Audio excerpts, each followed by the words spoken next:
we need to think of a new advert for freebets.com.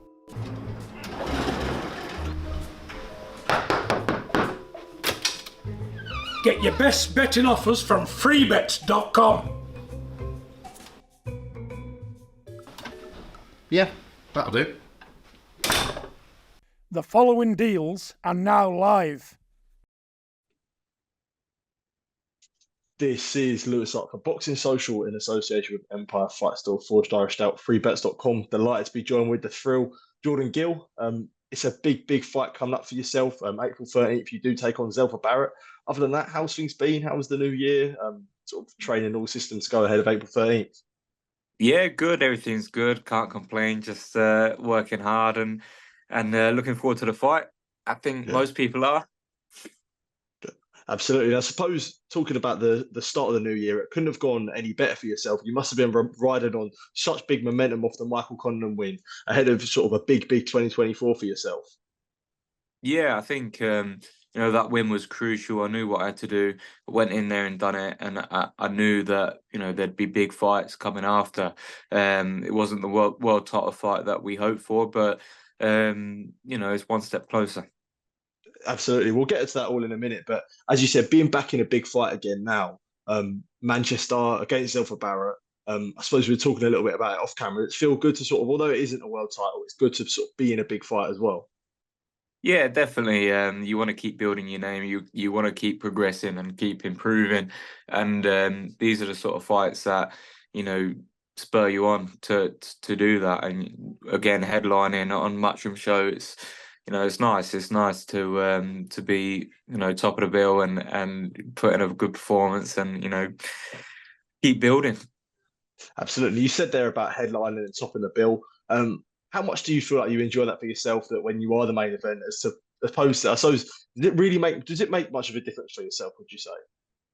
I don't think so. I mean, a fight's a fight. You always got to get up for the fight, and it's just nice to look at the poster and see, oh yeah, we're the main event, and all them years that you work for that, starting off with 4 rounders in small hall shows, like myself and Zelfa have done, to be headlining on, in a big arena like Manchester, to be televised on 200 countries around the world, and it's pretty sweet. So it's a good feeling. We've both come a long way. You mentioned there about boxing on the small hall shows, like I suppose you yourself and Zelfa. Does it feel you have that greater appreciation now? Because no matter what road it is, boxing is a hard sport and everyone has a hard road. But for yourself, come off a small hall, it is always harder. So do you feel like you appreciate, when you had to sort of drive around selling tickets, dropping them off, to now that you are at Manchester Arena headline and things like that, it makes you appreciate it a little bit more? Yeah, definitely. Neither of us have got that Olympic pedigree. We were both good amateurs, but we didn't have a big promotional deal to start with, and that sort of thing. So it's it's nice. I think you appreciate it, and no road is easy, but in professional boxing, there's not many tougher than what I've done. So I do really appreciate where I am now, and long may it continue. And for this fight, it is going to away territory again. I suppose it's no easy touch. Do you prefer that after having the Conlan fight in Belfast and now Zelfa Barrett in Manchester? It's sort of something you prefer, being against the away crowd in a sense? You know what? I just don't care. Like, either way, my dream is to fight at home. I love fighting at home. I've done it once on a Matchroom Show and sold the place out, and I'm sure I'd do it again in a big fight. So, for me, going away on away soil, it doesn't matter to me. They can't fight for him. It's in a ring. It's just me and him and the ref. So it is what it is. I had to do Conlan in Belfast. I'll do Zelfa in Manchester. It just shows, I take them opportunities, and I'm going to be rewarded for it. You talked before about the disappointment of not being for a world title, and I know that you wouldn't be looking past Zelfa Barrett, but obviously a win against Zelfa Barrett, who he's fought at the world level before, fought guys like Rakimov. Very confident that fight would deliver you that world title shot that you have wanted. I mean, I'd hope so. It's an eliminator for the WBA, I think. So, Yeah, I mean that's what you want. You can never. I never like to get my hopes up too much Yeah. because sometimes people say one thing and do another. But I've got to win the fight, and whether it's a world title shot next or the one after, I'll be in a better position. So the sole focus is to win the fight and not look past anyone. Yeah, absolutely. And I suppose I did just want to quickly sort of briefly touch on 2023 and how it was for yourself. Obviously you was with Dave Colwell before and switching that training team. We saw the performance that you put in against Michael Conlan and then obviously now on a really, really good run of form. How important was that for yourself to make them little tweaks that sort of improve your confidence once again? Um, I don't think it was so much confidence. It was more just adapting and just making a change. Sometimes the change is really good for you. You know, I had a lot of success with Dave Colwell. We had a really good relationship, and he brought me on a lot. I won the European title, won all my titles that I won. Was with Dave, and I moved back home, back to Peterborough, and you know, Ben Davison's gym was drivable, and he's a very good coach, and he's had very good results with my friend Lee. And I made that change, and it's paid off. You thought you saw a different side of Jordan Gill in December, and that was a lot to do with the training. It's very tactical. Every opponent's broken down, and it's not one size fits all. You know, you're not training on you, like specific style. It's more, training to the opponent, picking the gaps in their weaknesses, and I had to fight in that style to beat Michael Conlan. And the fight and the game plan is different for Zelfa, so you're going to see a different side of me in Manchester. And you said having that analysis and having that all that sort of breakdown of an opponent, breakdown of how you should fight, how much does that improve your confidence that when you go into a fight against someone like Zelfa Barrett, you go into a fight against someone like Michael Conlan, there isn't an angle that you haven't covered in training or anything. It's obviously fighting's different to watching some at a video, but there's something that you know all their weaknesses and their strengths.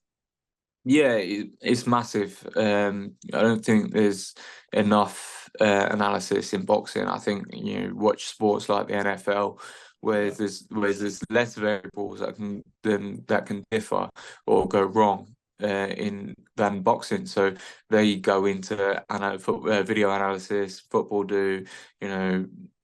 Baseball, all those sports, they're so far in front of boxing, and I feel like Ben Davison, Lee Wiley, they're really pioneering the video studies and analysis of the fighters and the fights. So yeah, it improves your confidence massively.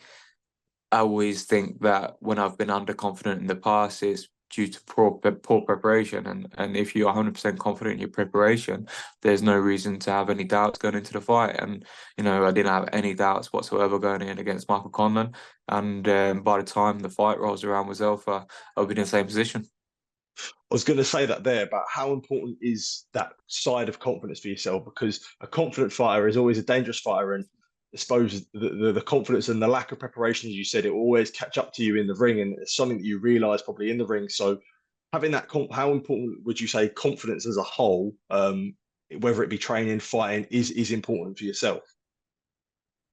For myself, I don't really think about it too much. I think sometimes you can overthink things and it can affect your performance. So for me, confidence not vital. As long as I know what I need to do, I'll go and do it and do it to the best of my ability. If I do something, I do it properly and those guys in the gym, they've seen that, and I'm looking forward to put on the best performance. Confident or unconfident, I'm confident still right now, but as the fight gets closer, I'll get more and more confident because of the preparation. So I'm not overthinking it. I'm just going and being me and doing what we've worked on.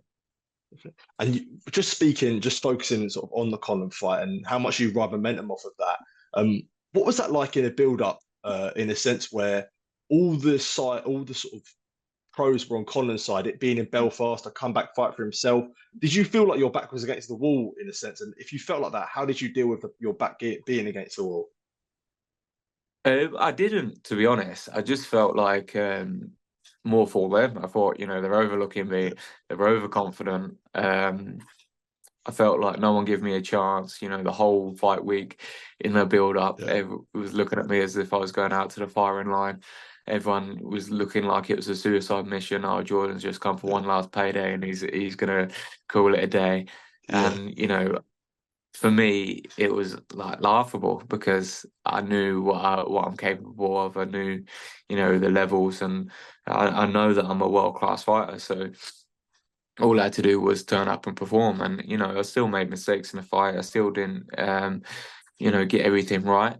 But you can only improve, and we can only progress from that. So yeah, for me, it wasn't the case that my back's on the wall. It was more the case that there's no pressure because no one expects me to win that fight. So it was like, it don't really matter, does it? Just go in and do what I have to do. With you saying that though, and everyone thought that it was coming for a last payday, and you did prove them wrong. But was that like when you read stuff like that and people saying things like that, was it? It probably would have spurred you on to have a big performance. It must have been frustrating that people saying the things, but you knew that that wasn't the case at all. I mean, it's not even frustrating. I just find it funny because, Yeah, it's a two-horse race, and a lot of these fights are 50-50, and when they're made out to not be, it's just like, you'll see. I just oh yeah, sure, it's okay. I don't really get too angry over what people say. I'm quite a calm guy. I treat every comment the same, whether it's good, well, whether Jordan's gonna smash Conlan or Connor's going to smash Jordan. I'll acknowledge the comment, read it, move on, because there's a handful of people whose opinions that I respect and will listen to, and I think as long as you keep that mindset, you won't read into all the bullshit too much. and for yourself, when you look back on, after this Conlan fight, how important would you say, like taking opportunities for yourself and taking risks in your career, fighting that Conlan fight in Belfast, sort of after the Kiko fight, would have been a lot of people that were writing you off, but you beat Conlan, and then say you beat Zelfa Barrett, then all of a sudden, you're in from a world title shot. So going from a loss to then two fights of a world title shot, it shows that the importance for yourself that you are taking opportunity, but to take an opportunity. That's it. These are the fights that I want. I've always wanted them.